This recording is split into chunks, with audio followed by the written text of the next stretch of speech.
अवधूत चिंतन श्री गुरुदेव दत्त श्री स्वामी समर्थ. तुम्हा सगळ्यांचं स्वामी श्रद्धा चॅनलवर खूप खूप मनापासून स्वागत. आजच्या व्हिडिओमध्ये आपण एक अतिशय महत्त्वाची सेवा बघणार आहोत, जी रोज आपल्याला करायची असते. पण आज कालाष्टमी आहे आणि कालाष्टमीला या सेवेला अत्यंत महत्त्व आहे. बघा, ही सेवा म्हणजे कालभैरवांची सेवा आहे. कालभैरव हे भगवान शंकरांचेच एक स्वरूप आहेत. भगवान शंकरांचाच एक रुद्र अवतार त्यांना आपण मानत असतो. कालभैरव हे सत्याचे देवता आहेत, ते न्यायाचे देवता आहेत, कडक शिस्तीचे आहेत. म्हणूनच त्यांची सेवा केल्याने आपल्या घरातल्या व्यक्तींचं कधीही वाकड्या दिशेने पाऊल पडत नाही किंवा आपल्या घरातल्या व्यक्तींना सद्बुद्धी देण्याचं काम, चांगली बुद्धी देण्याचं काम ते करत असतात.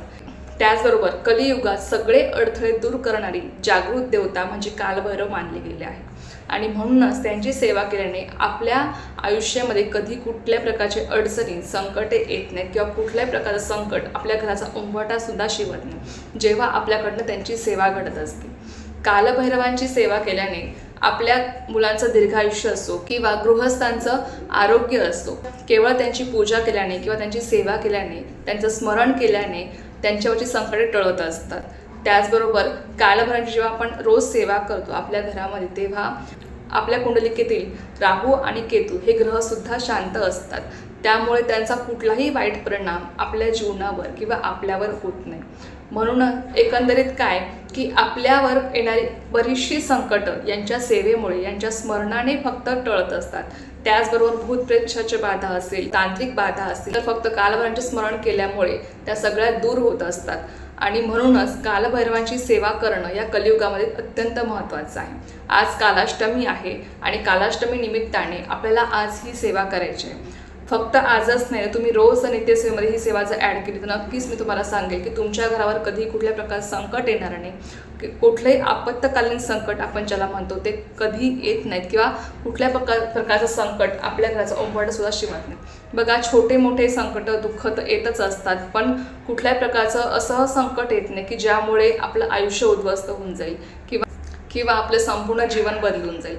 म्हणून लक्षात घ्या की कालभैरवांची सेवा करणं हे अत्यंत महत्त्वाचं आहे. आणि आपल्या केंद्रामध्ये सुद्धा आपल्याला सांगतात, आपले गुरुमावळे सुद्धा आपल्याला सांगतात की कालभैरवांची सेवा आपल्या घरामध्ये घडली पाहिजे, जेणेकरून आपल्यावर कधी कुठल्या प्रकारचं आपत्कालीन संकट असो किंवा कुठल्याही प्रकारची बाधा असेल बाहेरची, त्याचबरोबर आपल्या मुलांचं दीर्घायुष्य असू द्या किंवा गृहस्थांचं आरोग्य असू द्या, या सगळ्या प्रकारच्या संकटांपासून आपलं नक्कीच रक्षण होतं.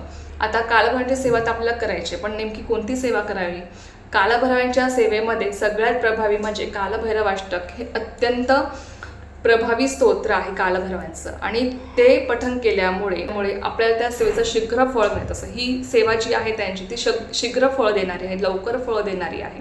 म्हणून रोज प्रत्येकाने आपल्या घरामध्ये कालभैरवाष्टक अवश्य पठण करावं, जेणेकरून आपल्या घरावर कधी कुठल्या प्रकारचं संकट येत नाहीत. भूत प्रेत बाधापासून, करणी बाधापासून, तांत्रिक बाधेपासून आपलं नक्कीच रक्षण होतं. आपल्या मुलांचं असू द्या, आपल्या घरातील व्यक्तींचं असू द्या, कुठल्याही संकटांपासून, अडचणीपासून नक्कीच रक्षण होतं. तर कालभैरवाष्टक आपल्याला पठण करायचं आहे. आता कालभैरवाष्टक बघा, रोज तुम्ही किमान एक वेळेस तरी पठण केलंच पाहिजे. जर तुम्ही रोज संध्याकाळी जेव्हा आपण दिवाबत्ती करतो, दिव्या वगैरे लावून झाला की रोज संध्याकाळी आपल्या घरी कालभैरवाष्टक पठण करण्याची सवय लावून घ्या, जेणेकरून तुम्हाला याचा स्वतःला अनुभव होईल की आपल्या घरावर कधी कुठलंही संकट येत नाही. आणि जो काही मानसिक ताणतणाव असेल की आपल्या मनातील भीती असेल ती सुद्धा याने दूर होते. किंवा कुठल्याही प्रकारचं आपल्याला जर संकट असेल, दुःख असेल, तर नक्कीच त्या सगळ्या त्रासातून आपली सुटका होत असते जेव्हा आपण कालभैरवाष्टक रोज पठण करत असतो. आणि त्यामुळे रोज किमान एकदा तरी आपल्या घरातील कालभैरवाष्टक पठण झालंच पाहिजे. आज कालाष्टमी आहे, आज तुम्हाला जेवढ्या वेळेस हे स्तोत्र पठण करता येईल तेवढं करण्याचा प्रयत्न करा, कारण की विशिष्ट दिवसाला विशिष्ट सेवा आपल्याकडनं घडली पाहिजे. त्यामुळे आज किमान तुमच्याकडनं एकदा तरी ही सेवा घडली पाहिजे. लक्षात घ्या, ती म्हणजे कालभैरवाष्टक. आता कालभैरवाष्टक हे आपल्या नित्यसेवेच्या पुस्तकामध्ये आहे. नित्यसेवेच्या पुस्तकामध्ये पान नंबर 109 आहे. बघा, हे आहे कालभैरवाष्टक आणि हे स्तोत्र पठण करायला फक्त आपल्याला 2 ते 3 मिनिटं लागतात. अत्यंत प्रभावी हे स्तोत्र आहे आणि जे आपण रोज घरामध्ये किमान एकदा तरी पठण केलंच पाहिजे. तुम्हाला जास्त शक्य असेल पठण करणं तर नक्कीच तुम्ही करू शकता, पण किमान एकदा तरी पठण करण्याचा प्रयत्न करा. आणि आज कालाष्टमीच्या निमित्ताने तुम्ही जर 11 वेळेस हे स्तोत्र पठण केलं तर नक्कीच तुम्हाला याचा खूप सुंदर अनुभव होईल, कारण की अधिक महिन्यातली ही कालाष्टमी आहे. आणि म्हणून अधिक महिन्यातल्या अर्थात त्या सेवेला आपल्याला अधिक पटीने आपल्याला त्या सेवेचं फळ मिळत असतं. आणि म्हणूनच या कालाष्टमी या दिवसाच्या निमित्ताने आपल्याला हे कालभैरवाष्टक हे 11 वेळेस आज पठण करायचं आहे. ज्यांना ज्यांना शक्य आहे त्यांनी नक्कीच करण्याचा प्रयत्न करा. नाही 11 वेळेस शक्य तुम्हाला जेवढ्या वेळेस शक्य होईल 3 वेळेस 5 वेळेस 7 वेळेस किंवा किमान एकदा तरी पठण करण्याचा प्रयत्न करा.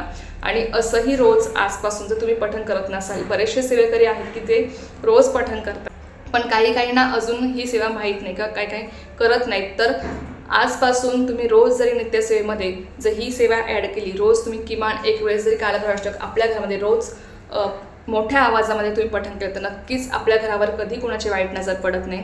आपल्या घरातल्या ज्या काही नकारात्मक शक्ती आहेत त्या सुद्धा घर सोडून जातात.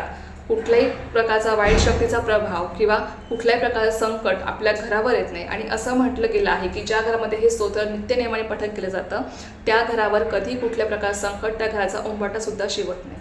म्हणून हे स्तोत्र अत्यंत प्रभावी आहे. आणि यामुळे आपण अर्थातच कालभैरवांची सेवा करत असतो आणि अर्थात त्यांचं फक्त आपण जेव्हा स्मरण जरी करतो किंवा हे सुद्धा आपण पठण जरी करतो तर नक्कीच त्याचं अनंत पटीने लाभ आपल्याला मिळत असतात.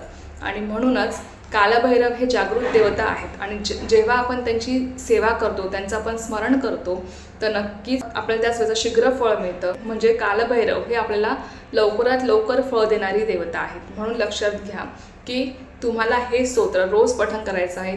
किमान तुम्ही महिनाभर हे स्तोत्र रोज पठण करून बघा. तुम्हाला स्वतःला एक अनुभव होईल की तुमच्या मनातील जी काही भीती आहे ती दूर होते. कुठल्याही प्रकारची शंका असेल, कुठल्याही प्रकारचं दुःख असेल, त्रास असेल, अडचणी असेल, संकट असेल, ते नक्कीच यापासून आपल्या या सगळ्या गोष्टींपासून आपलं रक्षण होतं, आपल्या घरातल्या व्यक्तींचं रक्षण होतं आणि अर्थातच आपल्या घरात सुख शांती समृद्धी नांदते. तर नक्की करा. तर चला, अत्यंत छोटीशी पण खूप महत्त्वाची माहिती होती जी तुमच्यासोबत शेअर करायची झालेली सेवा मी स्वयं माझ्याने रुजू करते आणि आजचा व्हिडिओ इथेच थांबवते. तुम्हाला जर माहिती आवडली असेल तर व्हिडिओला लाईक शेअर सबस्क्राईब करायला विसरू नका. पुन्हा भेटूया अशाच एका नवीन व्हिडिओसोबत किंवा विषयासोबत. तोपर्यंत सर्वांना श्री स्वामी समर्थ. जय जय स्वामी समर्थ.